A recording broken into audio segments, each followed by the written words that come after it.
प्यारे छात्रों, आज अपना आप लोगों के इस यूपीएससी परीक्षा का जो प्रथम पत्र है, इसका समापन भी होगा। और इसमें जो प्रश्न रह गए थे काव्य शास्त्र वाले में, इसमें 2 प्रश्न मुख्य रूप से शेष है जो महत्वपूर्ण होता है और उससे संबंधित प्रश्न होते हैं। इन दोनों प्रश्नों को लेते हैं जो बहुत महत्वपूर्ण प्रश्न है।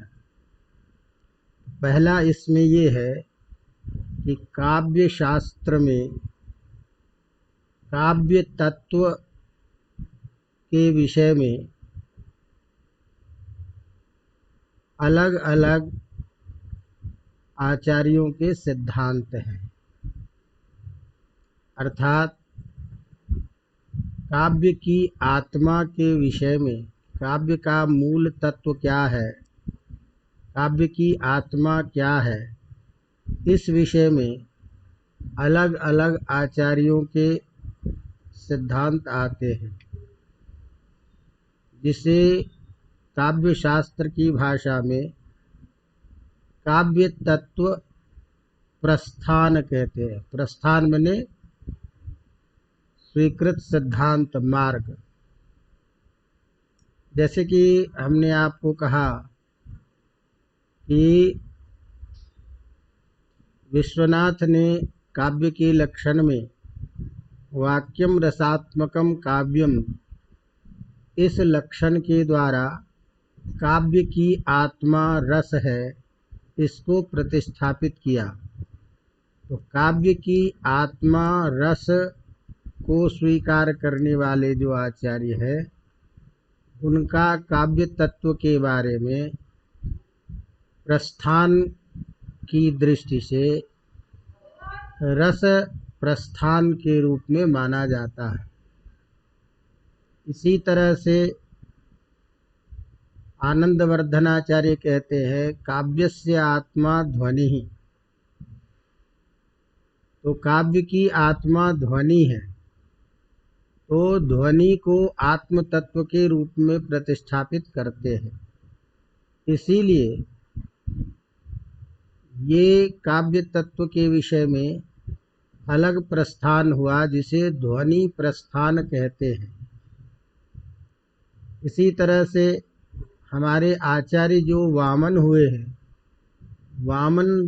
वामन आचार्य कहते हैं रीतिरात्मा काव्यस्य, काव्य की आत्मा रीति है। रीति पद संघटना विशेष पदावली का विन्यस्त प्रयोग। तो इन्होंने रीति को प्रस्थान माना। इसीलिए रीति को लेकर के जो मानने वाले आचार्य हैं, जो रीति को आत्मा कहते हैं, वो रीति प्रस्थान के नाम से प्रसिद्ध है। इसी तरह से आचार्य कुंतक कहते हैं वक्रोक्ति काव्य जीवितम। ये वक्रोक्ति जो है, ये काव्य का प्राण है। तो वक्रोक्ति भी ध्वनि के रूप में, लेकिन एक विशेष प्रस्थान के रूप में वक्रोक्ति प्रस्थान इस नाम से कहे जाते हैं। इसी तरह से औचित्य जो है, ये प्रसिद्ध प्रस्थान है। तो इस तरह से काव्य में काव्य की आत्मा के संबंध में जो सिद्धांत प्रतिष्ठापित है, उन सिद्धांतों को प्रस्थान के रूप में या अलग अलग सिद्धांत के रूप में देखते हैं, तो उन्हें 6 भागों में बांटा गया है। तो रस प्रस्थान, अलंकार प्रस्थान, रीति प्रस्थान, ध्वनि प्रस्थान, वक्रोक्ति प्रस्थान और औचित्य प्रस्थान, ये 6 प्रसिद्ध प्रस्थान हैं, जिसके बारे में या तो सामान्य चर्चा के रूप में प्रश्न हो सकता है कि काव्य तत्व के विभिन्न प्रस्थानों की समीक्षा कीजिए या संक्षिप्त विवेचन कीजिए, या हो सकता है कि ये काव्य तत्व के विषय में किसी एक प्रस्थान का दे करके आपको उसके बारे में पूछे परीक्षा में। तो इस दृष्टि से ये प्रश्न काव्य शास्त्रीय सिद्धांत में अत्यधिक महत्वपूर्ण होता है, इसीलिए इस प्रश्न को समझना जरूरी है। तो हमारा मुख्य आज का पहला प्रश्न ये है कि काव्य तत्व के बारे में प्रसिद्ध प्रस्थान और उस प्रस्थानों की कुछ सामान्य चर्चा। अवगतम। तो काव्य के आत्मीय जो तत्व है उसके विषय में आचार्यों ने अपने अपने सिद्धांत प्रस्तुत किए हैं, जिसके आधार पर काव्य स्वरूप का निर्धारण किया जाता है। काव्य शास्त्रीय आत्म तत्व विषय वाले प्रमुख सिद्धांत जो प्रस्थान के नाम से भी प्रसिद्ध है, वे प्रमुख प्रस्थान 6 है: रस, अलंकार, रीति, ध्वनि, वक्रोक्ति और औचित्य। तो उसमें पहला प्रस्थान है रस प्रस्थान। तो रस प्रस्थान के प्रवर्तक आचार्य भरत मुनि हैं, जिन्होंने नाट्य शास्त्र के संदर्भ में सभी जगह उसकी प्रधानता और उसकी अनिवार्यता बताई है। आचार्य भरत का कहना है, न ही रसादृते कश्चिद् अपि अर्थः प्रवर्तते, बिना रस के कोई काव्य की प्रवृत्ति नहीं हो सकती है। अतः रस अनिवार्य तत्व है काव्य में होना। आचार्य अभिनव गुप्त ने तो यहाँ तक कहा कि नाट्यमेव रसाः रस समुदायो ही नाट्यम। रस जो है वही नाट्य है, और उसी रसों का समुदाय जो होता है उसी को एक साथ यदि कहा जाए तो वो नाट्य कहलाता है। तो आचार्य भरत नाट्य एवं काव्य दोनों में ही रस की प्रधानता स्वीकार करते हैं। इस तरह से आचार्य भरत जो रस सिद्धांत के प्रतिष्ठापक आचार्य हैं, उन्होंने काव्य तत्व में भी रस की प्रधानता स्वीकार की और नाटक में भी रस को प्रधान माना।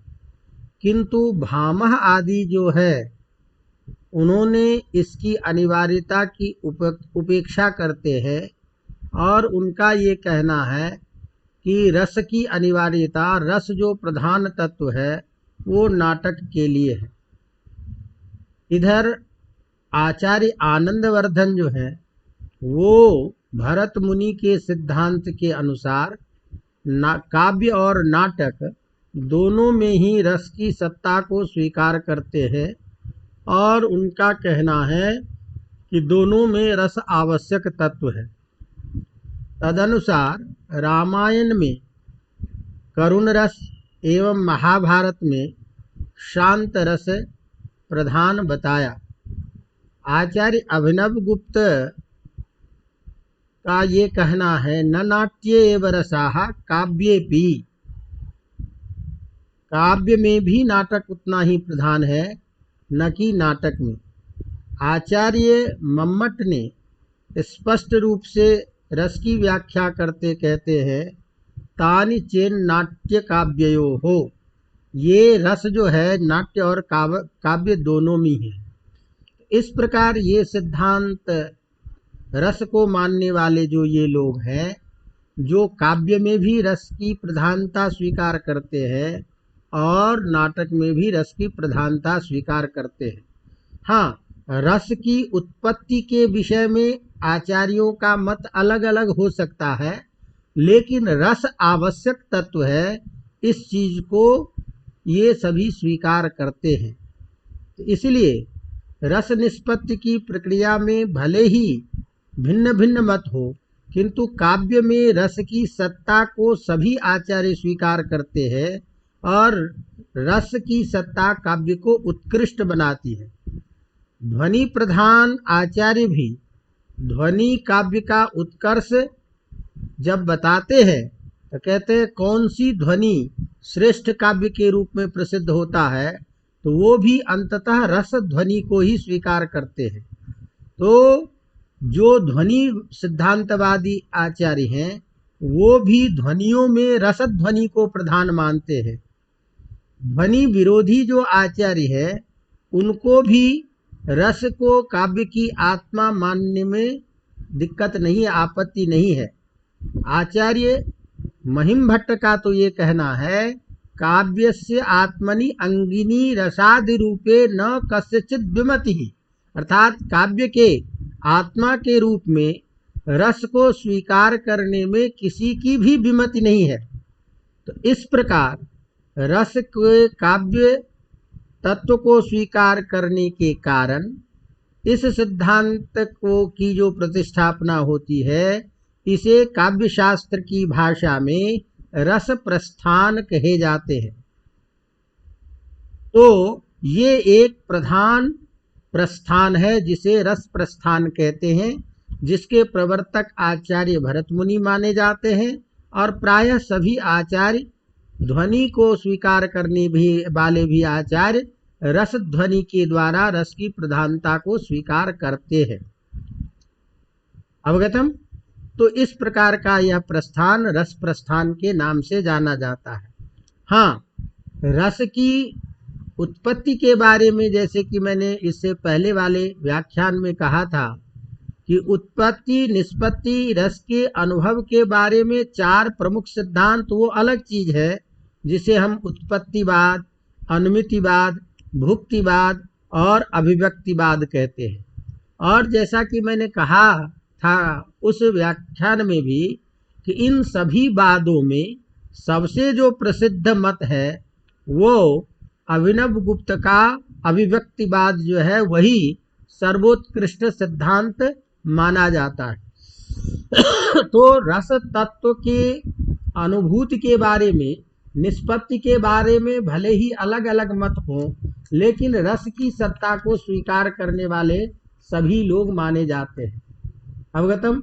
इस तरह से ये जो रस प्रधान है, इसी को संख्या के विषय में कितने रस है, क्या है, ये अलग अलग मत हैं, लेकिन परिस्थिति के अनुसार काव्य के विषय वर्णन के आधार पर जो सर्वसम्मत जो रस है वो भरत मुनि के द्वारा 8 रस माने जाते हैं, जो चित्त के विकास से, चित्त की प्रसन्नता में श्रृंगार रस, विस्तार से वीर रस, चित्त में क्षोभ होने से विभत्स रस और विक्षेप होने से रौद्र रस उत्पन्न होते हैं। और ये जो चार है ये प्रकृति रस है, और इन्हीं, प्रकृति का मतलब मूल रस है, और इन मूल रसों से क्रम से श्रृंगार से हास्य रस की उत्पत्ति होती है, वीर से अद्भुत रस की उत्पत्ति होती है, विभत्स से भयानक रस की उत्पत्ति होती है, और रौद्र रस से करुण की उत्पत्ति होती है। तो ये चार जो है ये विकृत रस है। चार मूल रस, जो श्रृंगार, जो वीर, जो विभत्स और वो विक्षेप, ये जो चार रस हैं, जो रौद्र रस विक्षेप से उत्पन्न है, ये चार तो प्रकृति रस है। कौन कौन? श्रृंगार, वीर और विभत्स और रौद्र, ये चार रस आपके माने जाते हैं प्रकृति। और इन चारों से उत्पन्न रस, जो श्रृंगार से हास्य, वीर से अद्भुत, विभत्स से भयानक और रौद्र से करुण रस, ये उसकी विकृति रूप है। तो कुल मिलाकर के ये रस सिद्धांत के रूप में सर्व स्वीकृत रस की संख्या 8 मानी जाती है। तो ये आपको रस के बारे में सामान्य और महत्वपूर्ण जानकारी ध्यान रखनी चाहिए थी। अवगतम? दूसरा प्रस्थान जो है हमारा, जिसे हम अलंकार प्रस्थान कहते हैं, अर्थात काव्य की आत्मा को के रूप में अलंकार को माना जाता है। इस अलंकार प्रस्थान के प्रवर्तक आचार्य भामह हैं, और इस रस को, इस अलंकार प्रस्थान को स्वीकार करने वाले आचार्य दंडी, रुद्रट, जयदेव आदि इस अलंकार को प्रधान मानने वाले आचार्यों में ये प्रधान आचार्य हैं।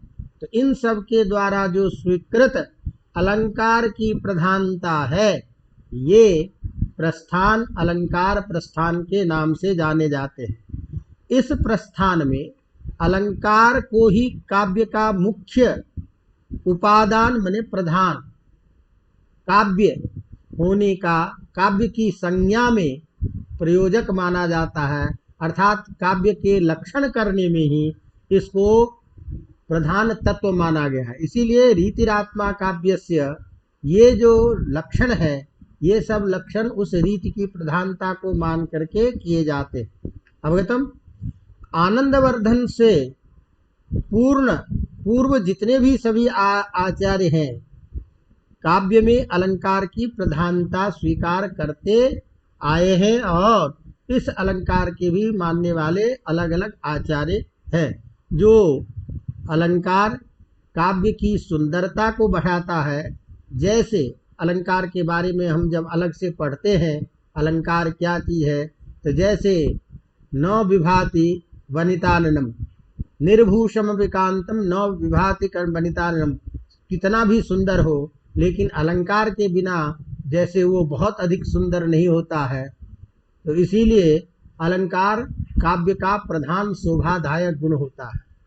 यहाँ तक भी कहते हैं कि यदि जो अलंकार को नहीं स्वीकार करते, उनके मत में तो वो उनकी बात वैसी है जो काव्य में वो अग्नि में दाहकता को नहीं स्वीकार करें। मैंने अग्नि में दाहकता को नहीं स्वीकार करना जैसी बात है, वैसी ही बात ये होगी कि काव्य में अलंकार की सत्ता नहीं मानी जाए। इस तरह अलंकार को प्रधान तत्व बताते हुए ये भामह, रुद्रट, दंडी, जयदेव आदि जो आचार्य हैं वो रस तत्व को मानने वाले आचार्य हैं। तो इन सब के द्वारा जो स्वीकृत प्रस्थान है उसे अलंकार प्रस्थान के नाम से कहा जाता है।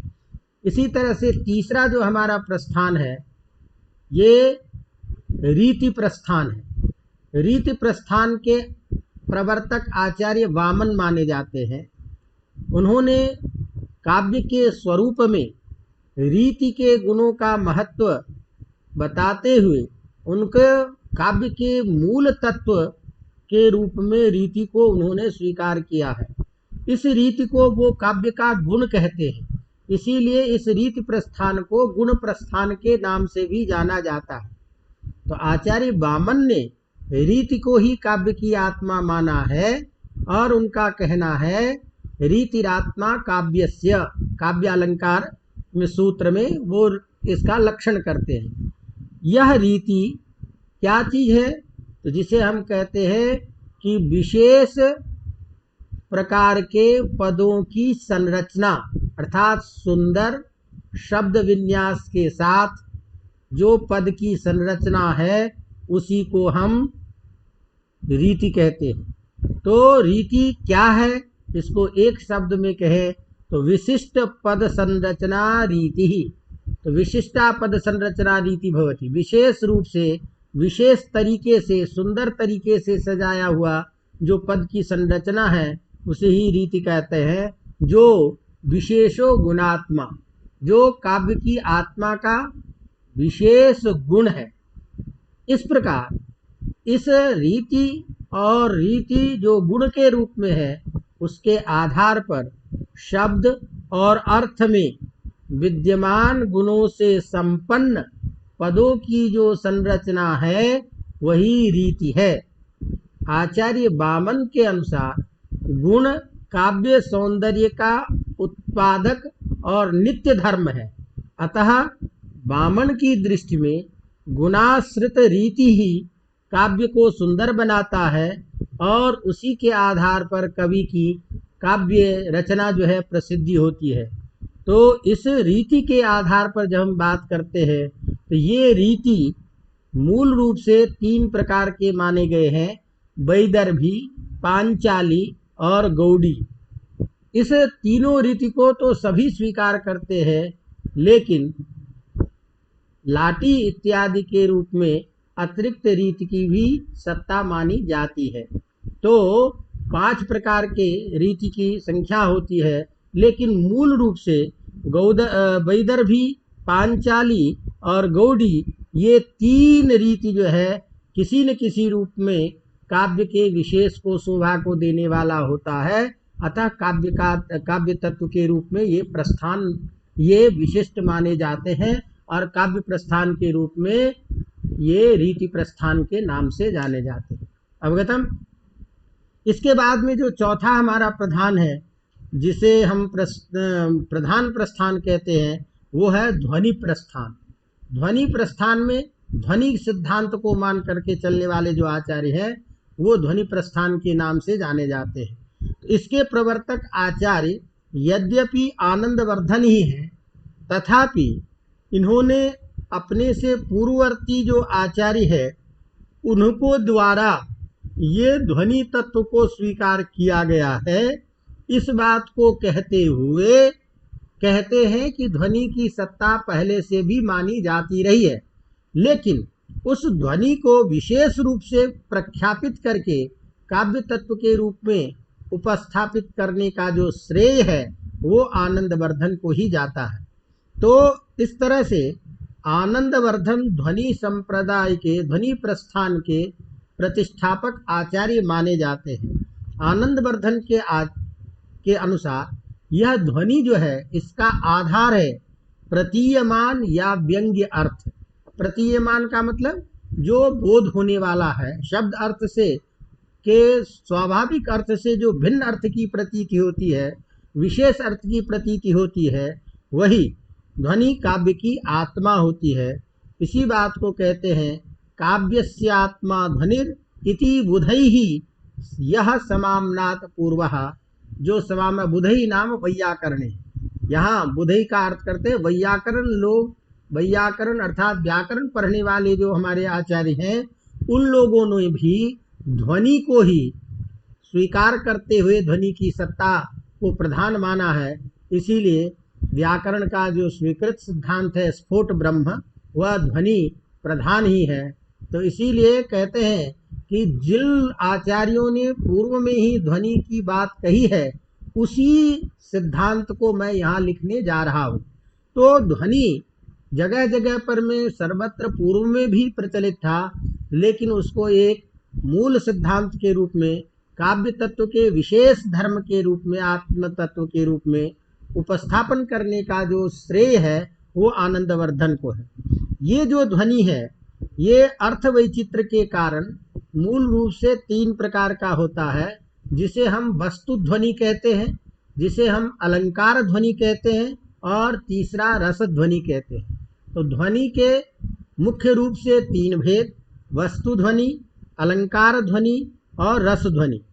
और अन्य जितने भी हैं ध्वनि के उपकारक तत्व, वो अलग अलग होते हैं, जो 5 रूप में प्रयुक्त होते हैं कि जिससे ध्वनि उत्पन्न होता है। वो व्यंजक शब्द, व्यंजक अर्थ, व्यंजक व्यापार और इसी तरह से व्यंग्य अर्थ, व्यंग्य व्यापार और व्यंग्य प्रधान काव्य। तो ये 5 अर्थों में ध्वनि शब्द का प्रयोग हुआ है। पहला व्यंजक शब्द के रूप में, दूसरा व्यंजक अर्थ के रूप में, तीसरा व्यंग्य अर्थ के रूप में, चौथा व्यंजना व्यापार के रूप में, और अंत में 5वां व्यंग्य प्रधान काव्य के रूप में। तो आचार्य आनंदवर्धन के अनुसार वाच्यार्थ और वाचक शब्द जब गौण हो जाता है, अर्थात जो शब्द अर्थ का स्वाभाविक अर्थ है, वो अर्थ जब गौण हो जाता है और उससे भिन्न अलग अर्थ की प्रतीति होती है, वही भिन्न अर्थ की प्रतीति जो है बोध, वह काव्य के ध्वनि तत्व के रूप में माना जाता है। जैसे उसके कल हमने चर्चा की थी, शून्यम वाश गृहम विलोक सहसा दुत्थाय किंचित शनि निद्रा व्याज वा गत सुरचिर नरवर्ण पत्तिर मुखम इत्यादि श्लोक में। तो बहुत सारे श्लोक ऐसे हैं जिसके आधार पर उदाहरण के रूप में दिखाई देते हैं कि यहाँ शब्दार्थ वाच्यार्थ कुछ और है और अर्थ व्यंग जो प्रतीत है वही काव्य का विशेष चमत्कृत करने वाला काव्य तत्व होता है, इसीलिए ध्वनि प्रधान श्रेष्ठ है।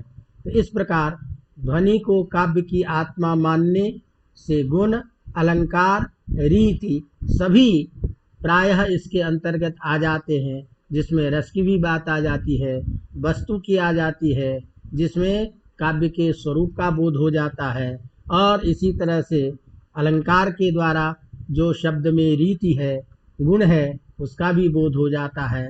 तो इस तरह से ध्वनि प्रस्थान वाले जो काव्य है वह अत्यंत अन्य की अपेक्षा व्यापक हो जाते हैं। अवगतम।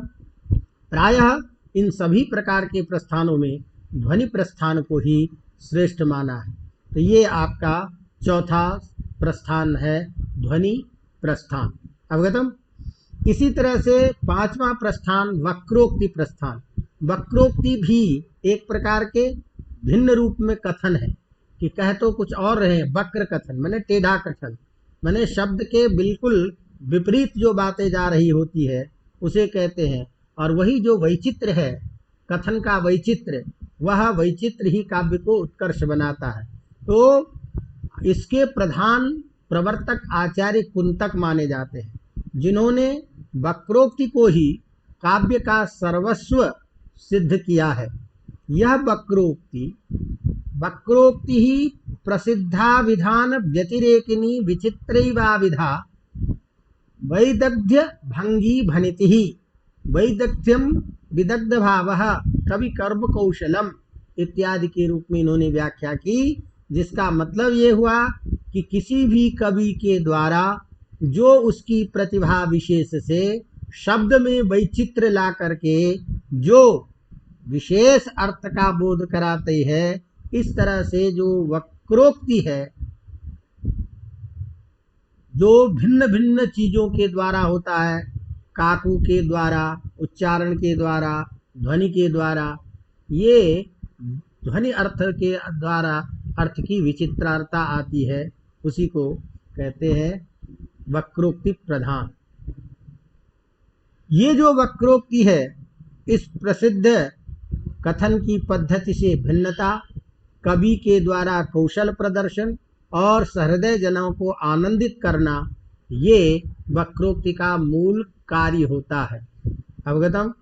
यह जैसे वक्रोक्ति का छोटा सा उदाहरण मान लीजिए, सामान्य वाक्य प्रयोग में अपन कर दें कि हम लोग आपको यदि पूछे कि तुम पढ़ते हो कि नहीं पढ़ते हो, हाँ पढ़ता हूँ, यदि उसी को काव्य के तत्व के रूप में हमने पूछा और आपका जवाब हुआ हाँ पढ़ता हूँ, तो केवल ध्वनि मात्र से ही प्रथम वाक्य में सामान्य रूप से पढ़ने का बोध होता है, लेकिन द्वितीय वाक्य में उच्चारण में विशिष्टता आ जाने के कारण जो पढ़ाई है वो उत्साह के साथ नित्य अध्ययन चल रहा है, इस अर्थ का बोध हो जाता है। तो शब्द तो वही रहता है, लेकिन ध्वनि के अंतर में परिवर्तन हो जाने से उसमें विशेषता आ जाती है। तो ये जो वक्रता होती है, जो विचित्र वाक वैचित्र होता है, वाणी की विचित्रता होती है, ये 6 प्रकार से काव्यों में होती है। एक तो वर्ण विन्यास की वक्रता, जिसके अंतर्गत शब्दालंकार, वृत्ति और रीति, ये तीनों चीजें आ जाती है। दूसरा है जिसे कहते हैं पद पूर्वार्ध वक्रता, माने पद के पूर्व अर्थ जो है उसके भिन्न अर्थ की प्रतीति जो होती है, जिसमें हमें ध्वनि जो है उसके जो अलग अलग भेद है उन सब का अंतर्भाव हो जाता है। अविधा मूला ध्वनि, लक्षणा मूला ध्वनि, ये सब सारे पद पूर्वार्ध वक्रता में आ जाती है।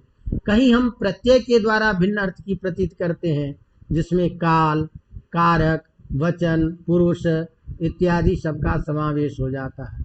कहीं वाक्य की वक्रता होती है, जो अलंकार जिससे प्रतीत होती है, तो अलंकारों का ग्रहण वाक्य वक्रता के द्वारा। इसी तरह से प्रकरण की बात वक्रता, तो प्रकरण के आधार पर जो पात्र है उसके अर्थ में विचित्रता वैशिष्ट्य आता है, जो पात्र वर्णन, रस का उत्कर्ष, संधि आदि का ग्रहण, और अंत में छठा जो है जिसे हम प्रबंध वक्रता कहते हैं, इसके आधार पर रस में परिवर्तन, समाप्ति, कथा का विच्छेद, ये सारी की चीजें आ जाती है। इस प्रकार कवि के द्वारा जो विचित्रता पूर्वक अपनी प्रतिभा विशेष से वाणी का वैशिष्ट्य है, यही काव्य का प्रधान तत्व है, ये कहना है वक्रोक्ति प्रस्थान मानने वाले आचार्यों का। और इस प्रस्थान के आचार्य हमारे कुंतक है। अवगतम। अपना अंतिम जो प्रस्थान है वो है औचित्य संप्रदाय, औचित्य प्रस्थान। तो इस प्रस्थान के प्रवर्तक आचार्य अभिनव गुप्त के जो शिष्य हैं क्षेमेंद्र, वो क्षेमेंद्र इस औचित्य संप्रदाय के प्रवर्तक आचार्य माने जाते हैं। क्षेमेंद्र ने अपनी जो काव्य सिद्धांत की जो सिद्धांत के जो ग्रंथ हैं, जो उसके जो अपना काव्य शास्त्रीय जिसमें समस्त तत्वों का वर्णन किए हैं, जो औचित्य विचार चर्चा इस ग्रंथ इस नाम से प्रसिद्ध है, उसमें कहा कि जिस प्रकार अलंकारों का उचित प्रयोग शरीर को सुंदर बनाता है, अनुचित प्रयोग उसको हास्यास्पद बना देता है, उसी प्रकार काव्य में गुण, रस, अलंकार आदि का यदि उचित प्रयोग नहीं किया जाए, जो जहाँ उपयुक्त है उसी का प्रयोग न किया जाए, तो ऐसे में वो काव्य अच्छा नहीं होगा। इसीलिए सब जगह औचित्य आवश्यक है। समझे? कहते हैं न, स्थान भ्रष्टा न शोभन्ते दंता केशा नखा नराहा। जगह से भ्रष्ट हो जाने पर, स्थान भ्रष्ट हो जाने पर ये सब चीजें अच्छी नहीं लगती।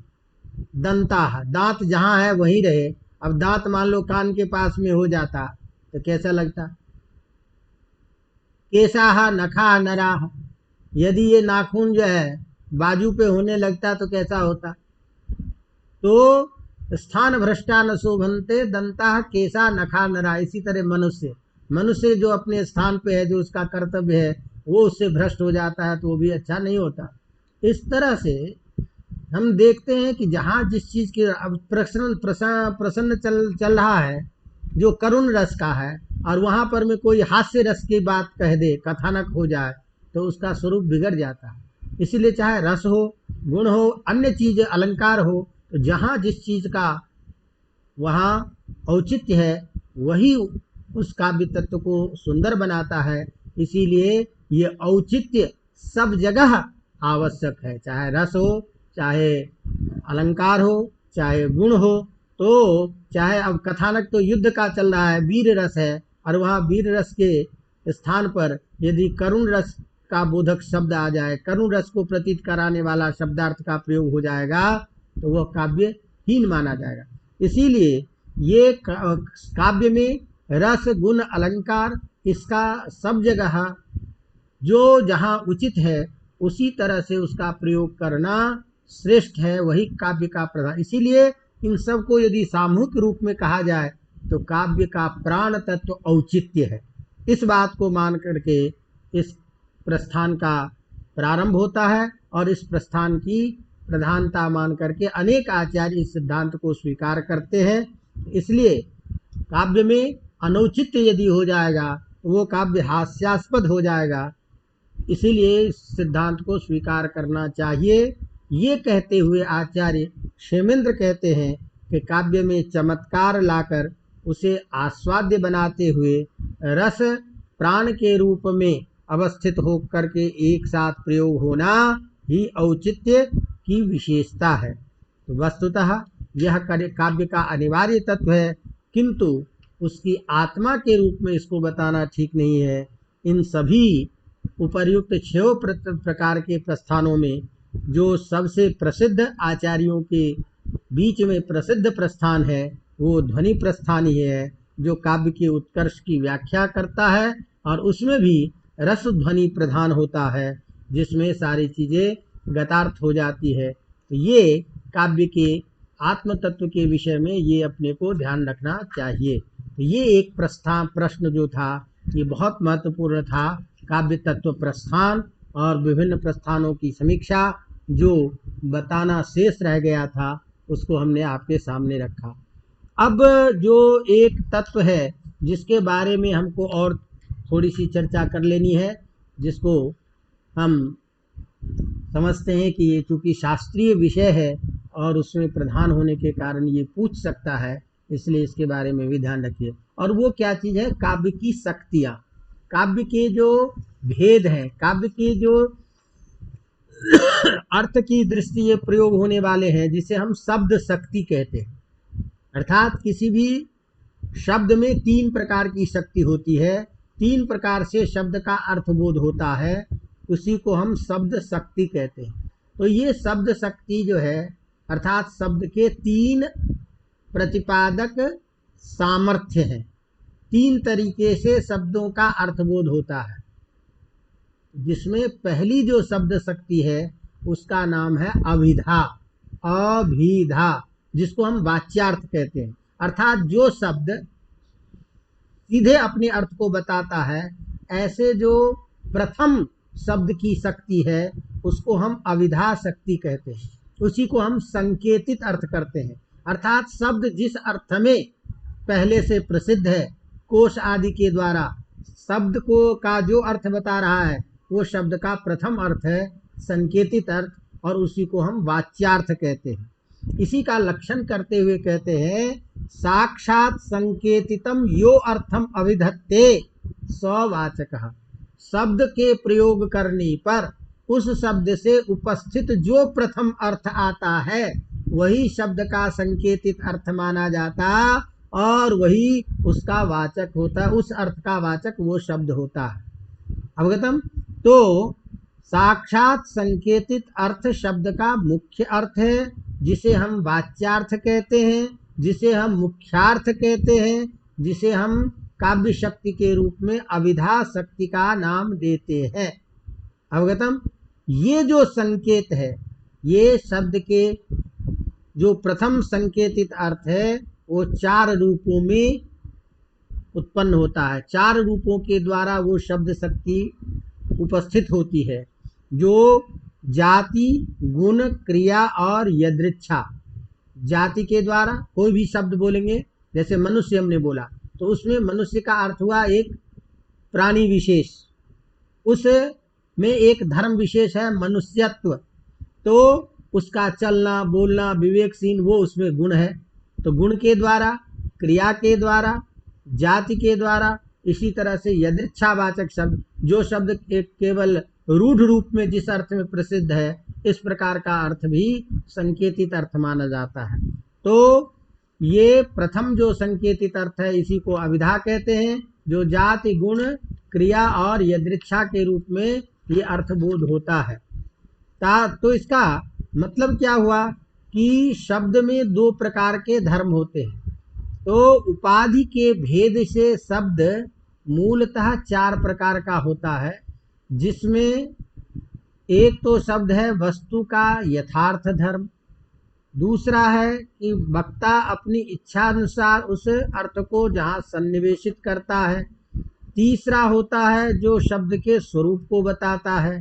तो जैसे हमने कहा कि प्रथम है जाति, तो जाति जो है, हमने कहा गौ, गौ में रहने वाली जाति है गोत्व।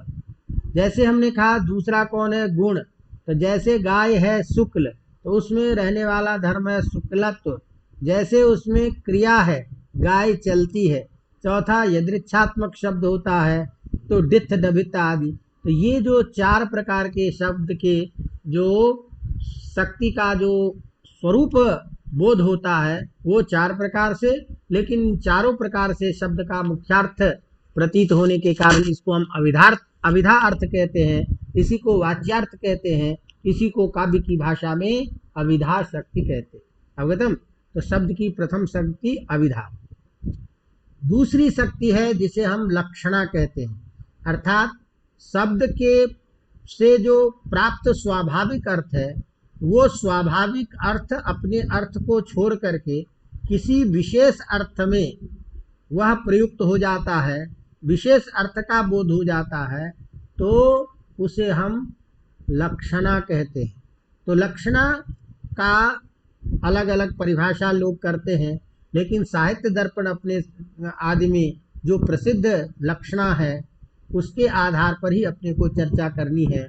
सीधा का सीधा मतलब यह है, जहाँ किसी भी शब्द के प्रयोग करने पर वह अर्थ बाधित हो जाता है, मुख्यार्थ अर्थ, और उस बाधित अर्थ के द्वारा चाहे रूढ़ि के रूप में चाहे प्रयोजन के रूप में अन्य अर्थ की प्रतीति होती है, वही उस शब्द का लक्ष्यार्थ अर्थ होता है, और वो शब्द आरोपित अर्थ है, क्रिया का आरोप कर दिया जाता है। जैसे इसको समझो सामान्य रूप से, पहले तब बात समझ में आए।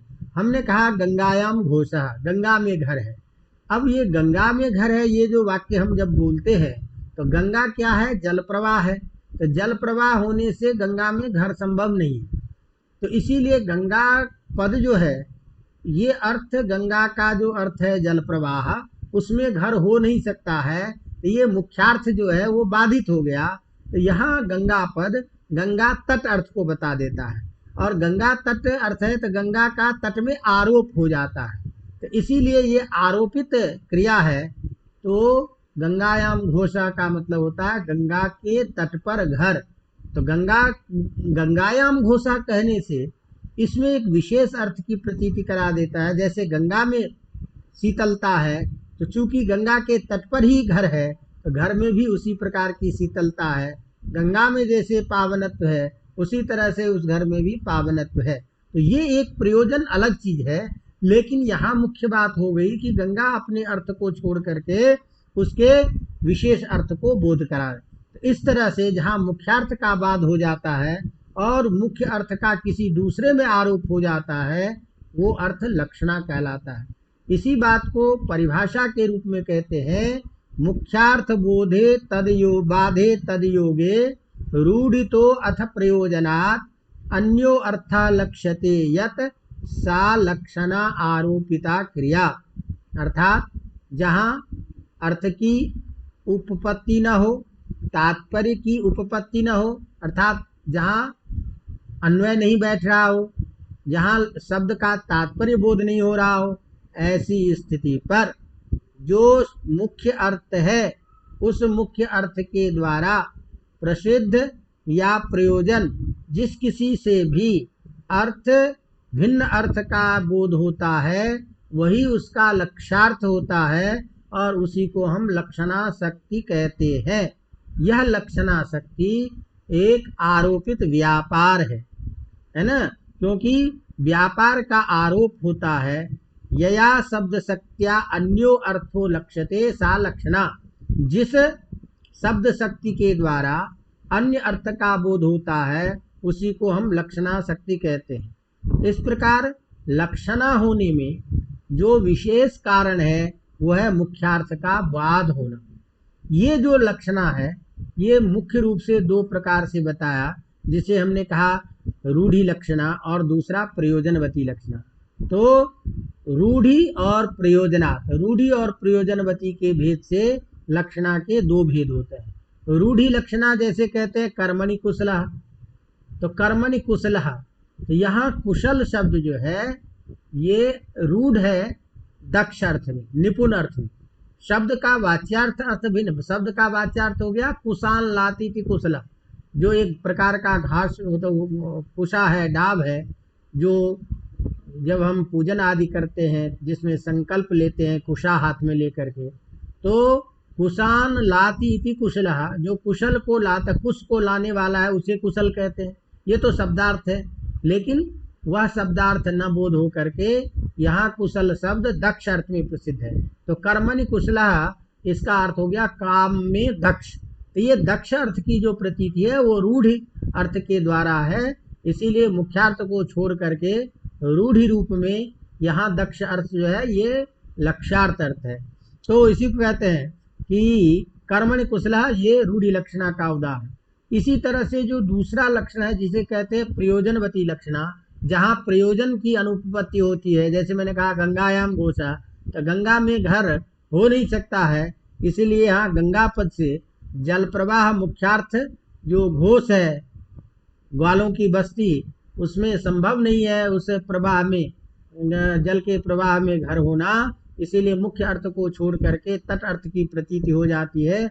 ये इस तरह से मुख्य जो है ये आपके लक्षणा 2 प्रकार के। अब इसके लक्षणा के तो 108 भेद हैं, उन सब प्रपंच में अपने को नहीं पढ़ना है। कुल मिलाकर के लक्षणा शक्ति ये है। फिर उसके बाद शुद्धा, गौणी, ये सारी चीज़ें अलग अलग होने लगती है। तो शब्द की ये द्वितीय शक्ति है जिसे हम लक्षणा शक्ति कहते हैं। शब्द की तीसरी शक्ति है जिसको हम व्यंजना शक्ति कहते हैं। शब्द की तीसरी शक्ति का नाम है व्यंजना शक्ति। तो व्यंग्यार्थ की प्रतीति जहाँ होती है वह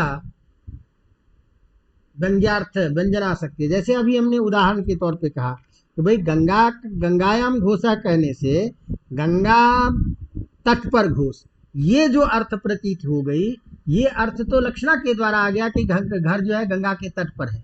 लेकिन गंगा के तट पर घर अर्थ होने से क्या बोध कराना चाहते हैं, तो कहा कि गंगा में घर में शीतलता है। तो शीतलता अर्थ कहाँ से आ गया, पावनत्व अर्थ कहाँ हो गया। तो गंगा में जो शैत्य पावनत्व है उसकी जो प्रतीति है वो व्यंग्यार्थ है। वो न तो शब्द का वाच्यार्थ है और न लक्ष्यार्थ है। तो जो शब्द और अर्थ, शब्द के अर्थ से, मुख्यार्थ से और लक्ष्य अर्थ, इन दोनों को छोड़ करके किसी तीसरे अर्थ को बता देता है, वही व्यंग्यार्थ कहलाता है।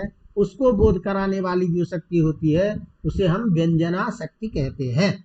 अवगतम। जैसे मान लो हमने कहा गंगायाम घोषा, तो गंगायाम घोषा में जो पावनत्व की प्रतीति है वो व्यंजना शक्ति के द्वारा, शैत्य की जो प्रतीति हो रही है वो व्यंजना शक्ति के द्वारा। लेकिन गंगायाम घोषा कहने से गंगा के तट पर घर है, ये जो अर्थबोध होता है ये लक्षणा के द्वारा। तो इस तरह से मुख्य अर्थ और लक्ष्यार्थ को छोड़ करके उसी शब्द से जहाँ किसी अन्य तृतीय अर्थ की प्रतीति होती है उसे हम व्यंग्यार्थ कहते हैं। उस व्यंग्यार्थ को बोध कराने वाली जो शक्ति होती है उसी को हम व्यंजना शक्ति कहते हैं। तो व्यंग्यार्थ रूप में प्रयोजन की प्रतीत कराने वाली लाक्षणिक शब्द का लक्षणा और व्यापार से भिन्न व्यंजना रूप व्यापार जो है उसी को व्यंजना शक्ति कहते हैं। ये व्यंजना भी 2 प्रकार की होती है, शाब्दी व्यंजना और आर्थी व्यंजना। तो शाब्दी व्यंजना का मतलब शब्द के द्वारा जहाँ भिन्नार्थ की प्रतीति होगी, आर्थी व्यंजना का मतलब अर्थ के द्वारा जहाँ भिन्नार्थ की प्रतीति होगी। अब ये जो शाब्दी व्यंजना है इस सब के भी अलग अलग भेद हो जाते हैं। तो शाब्दी व्यंजना के भी 2 भेद हो जाते हैं, लक्षणा मूल व्यंजना गंगायाम घोषा में, और इसी तरह से शब्द के द्वारा भिन्न जो मुख्यार्थ बोध है उससे प्रतीति न करके भिन्न अर्थ की प्रतीति हो जाती है, उसे दूसरे को कहते हैं अविधा मूला व्यंजना। तो अविधा मूला व्यंजना, शब्दा मूल, ये मूल व्यंजना, ये सब भिन्न भिन्न व्यंजना के भेद हो जाते हैं। लेकिन अपने को संक्षेप में यही कि शब्द शक्ति की जो तीसरी शक्ति है जिसे हम व्यंजना शक्ति कहते हैं, तो एक तो शब्द, ये आपकी शाब्दी व्यंजना के 2 भेद।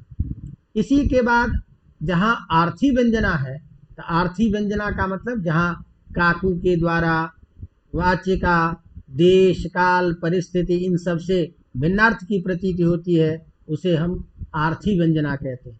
तो शब्द के द्वारा भिन्न अर्थ की प्रतीति शाब्दी व्यंजना, अर्थ के द्वारा भिन्न अर्थ की प्रतीति जहाँ हो वहाँ आर्थी व्यंजना कहते हैं। बाकी तो सारे के सारे उदाहरण सब हैं, उन सब से अपने को लेना देना नहीं है। तो ये जो है शब्द शक्ति के बारे में प्रधान प्रश्न रहता है और हो सकता है। तो ये एक चीज़ें थी जिसको हमने आपको बताया। अब ये अपना प्रसंग समाप्त होता है और आप लोगों का ये प्रथम पत्र जो है क्रमिक एक एक बिंदुओं को हमने लिया है, इसीलिए कोई ऐसा प्रश्न आपका शेष नहीं रह जाएगा यदि आप इस वीडियो को बार बार देखते रहें, पढ़ते रहें। तो मुझे लगता है कि इसके अतिरिक्त आपको अन्य चीज़ों की देखने की ज़रूरत नहीं पड़ेगी और शायद कोई भी परीक्षा में प्रश्न होगा जिसका समाधान आप कर सकते हैं। मुझे लगता है कि इससे बाहर जाने की संभावना नहीं होती।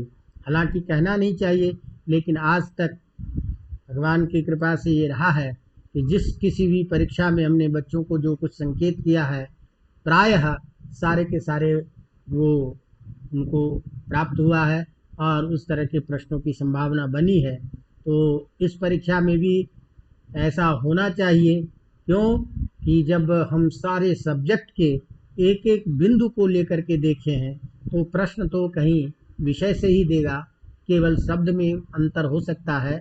तो इसीलिए बार बार कहता हूँ कि आप जब पढ़ेंगे तो भिन्न शब्द से भी यदि प्रश्न बना देगा तो उस सब का उत्तर आपके पास में होगा। आप लोग इसको देखते रहिए, आगे बढ़ाते रहिए और क्रमिक जहाँ कहीं भी आप लोगों के इस प्रथम पत्र में जहाँ कहीं भी कोई दिक्कत आ रही हो तो वो आप लोग प्रारंभ से लेकर के हर टॉपिक पे अलग अलग करके आप अपने अलग से उसको लिख लीजिए और उसको रखिए। उस पे ज़्यादा अभी दिमाग मत लगाइए। जो चीज़ें नहीं समझ में आ रही है उसको आप तत्काल वहीं छोड़ दीजिए और जो चीज़ें आपके पकड़ में आ रही है उस सभी को आप तैयार करते चलिए। और जो चीज़ें आप नहीं समझ रहे हैं जिसको आप अलग से लिखे हैं तो ये विषय जब अपना क्लास संपन्न होगा तो उसके बाद में हम डायरेक्ट आप सबके साथ में मिल करके कुछ दिनों का ऐसा प्रोग्राम रखेंगे जिसमें उन सारे प्रश्नों का समाधान और उस दृश्य करेंगे। पहले अपनी एक बार संपूर्ण सिलेबस अपना हो जाए उसके बाद और प्रक्रिया करेंगे। जो बच्चों के लिए बहुत बार बात आती है कि हमको संस्कृत लिखने में अनुवाद करने में दिक्कतें आती है तो आप लोग अन्य चीज़ों पे ध्यान मत दीजिए कि हमको संस्कृत आती है कि नहीं आती है, लिखना आता है कि नहीं आता है। अभी आप विशेष रूप से पढ़ाए हुए विषयों को पकड़िए, विषयों का ध्यान रखिए। लिखने की जो बात है उसकी भी हम प्रक्रिया करेंगे, कोशिश करेंगे कि आप लोगों को उसके लिए अलग से कुछ बिंदु और डायरेक्ट अपनी कक्षा लेकर के हम एक साथ मीट के माध्यम से अन्य चीज़ों के माध्यम से इसको कर सकते हैं। तो वो देखेंगे जैसी भी ज़रूरत होगी, लेकिन निश्चिंत होकर के और बिल्कुल शांत स्थिर चित्त होकर के तैयारी कीजिए। कोई ऐसा कठिन नहीं है, सब ठीक रहेगा, अच्छा रहेगा। और बाकी से चर्चा हम द्वितीय पत्र को प्रारंभ करेंगे तो उसको लेकर के फिर उपस्थित होंगे आपके साथ। शेष कक्षा में आप सबका मंगल हो। और इस तरह से आज अपना ये प्रथम पत्र संपूर्ण होता है और आप सबको इसके साथ बधाई कि प्रथम पत्र हो गया। हालांकि व्यवधान तो बहुत रहता है लेकिन इन समस्त व्यवधानों को पार करते हुए अपना ये प्रथम पत्र पूरा होता है। इसके लिए आप सब भी इसके उपादान कारण हैं। यदि आप लोग इसे वो देखेंगे नहीं, आप लोगों के लिए ही जब कर रहे हैं, बाकी तो अपना और कोई इससे विशेष तात्पर्य है नहीं। यही है कि संस्कृत के बच्चों को जो दिक्कत आती थी जो विषय को समझने में, वो जितना हमसे हो सकता है वही प्रयास कर रहा हूँ। तो इसको अधिक से अधिक बढ़ाएंगे तभी अपनी बातें भी जाएगी, बच्चों को इसका लाभ मिल सकता है। इस दृष्टि से इसको चलाया है तो आप लोगों के ही हाथ में इसको बढ़ाना, आगे करना, उसको देखते रहिए। इसी के साथ इस कक्षा को विराम करते हैं। धन्यवाद।